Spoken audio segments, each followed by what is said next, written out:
जितिया जीवित पुत्रिका व्रत की 3 पौराणिक कथा। इन्हें पढ़े बिना अधूरा रह जाएगा आपका व्रत। धार्मिक मान्यताओं अनुसार जितिया व्रत कथा पढ़ने से संतान को दीर्घायु और सुख समृद्धि की प्राप्ति होती है। इसलिए जीवित पुत्रिका व्रत के दिन जीमूत वाहन की कथा जरूर पढ़नी चाहिए। जितिया का व्रत महिलाएं निर्जला रखती हैं, यानी कि इस व्रत में अन्न और जल कुछ भी ग्रहण नहीं किया जाता है। छठ व्रत की तरह ही ये पर्व भी 3 दिन तक मनाया जाता है, लेकिन इस पर्व का सबसे मुख्य दिन होता है आश्विन कृष्ण पक्ष की अष्टमी तिथि, जिस दिन जितिया का निर्जला व्रत रखा जाता है। इसी दिन शाम के समय जीमूत वाहन की पूजा के समय उनकी कथा सुनी जाती है। चलिए आपको बताते हैं जितिया की व्रत कथा क्या है। जितिया व्रत की कथा गंधर्व के राजकुमार जीमूत वाहन से जुड़ी है।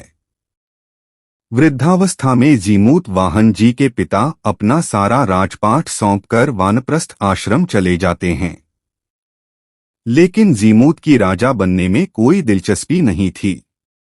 ऐसे में वह अपने साम्राज्य को अपने भाइयों को देकर अपने पिता की सेवा करने के लिए जंगल चले जाते हैं।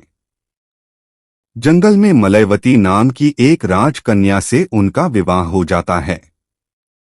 एक दिन जंगल में जीमूतवाहन को एक बूढ़ी महिला रोती नजर आती है। जीमूतवाहन उस महिला से उसके रोने का कारण पूछते थे। तब वो बताती है कि मैं नागवंश की स्त्री हूं और मेरा एक ही बेटा है, जिसके बिना अपने जीवन की कल्पना भी नहीं कर सकती हूँ, और नागों ने पक्षियों के राजा गरुण को रोजाना खाने के लिए नाग सौंपने की प्रतिज्ञा दे रखी है। रोजाना दिए जाने वाली बलि के क्रम में आज मेरे बेटे शंखचूड़ की बारी है। तब जीमूत वाहन ने महिला से कहा कि आप घबराइए मत, मैं आपके बेटे की अवश्य रक्षा में करूंगा। आज उसकी जगह पर मैं खुद की बलि देने जाऊंगा।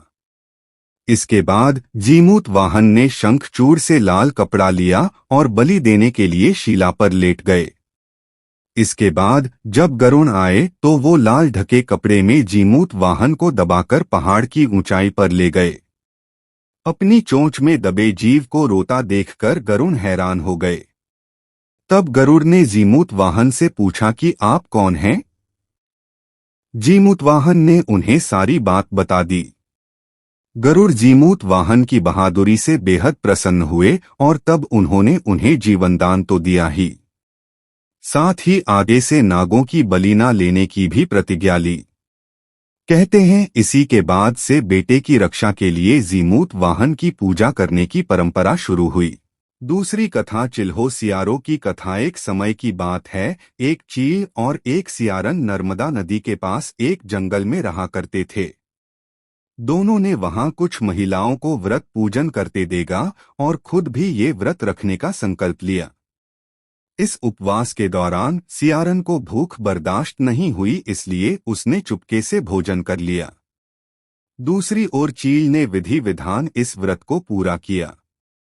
अगले जन्म में चील और सियारन दोनों राजकुमारी बनकर सगी बहनें हुईं, जिसमें सियारिन बड़ी बहन थी और चिल्हो छोटी बहन थी।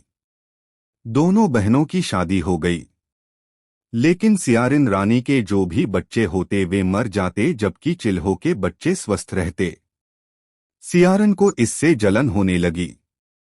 जलन के कारण सियारिन रानी अपनी बहन के बच्चों और उसके पति को मारने का प्रयास करने लगी, लेकिन वह सफल नहीं हो सकी। बाद में जब उसे अपनी भूल का एहसास हुआ तो उसने अपनी बहन से क्षमा मांगी। बहन के बताने पर उसने फिर से जितिया का विधि विधान व्रत किया, जिससे उसके पुत्रों को लंबी आयु की प्राप्ति हुई। तीसरी कथा जितिया व्रत की। कृष्ण भगवान से जुड़ी कथा। महाभारत युद्ध के समय अपने पिता की हत्या से नाराज हुए अश्वत्थामा ने पांडवों से बदला लेने की सोची। गुस्से में वह पांडवों के शिविर में घुस गए, जहां उस वक्त 5 लोग सो रहे थे। अश्वत्थामा को लगा कि यही 5 पांडव हैं और उन्होंने सोते हुए ही उन्हें मार डाला, लेकिन असल में वह 5 पांडव नहीं बल्कि द्रौपदी की 5 संतानें थीं।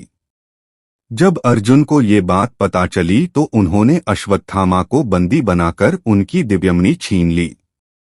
इसके बाद अश्वत्थामा का गुस्सा और भी ज्यादा बढ़ गया।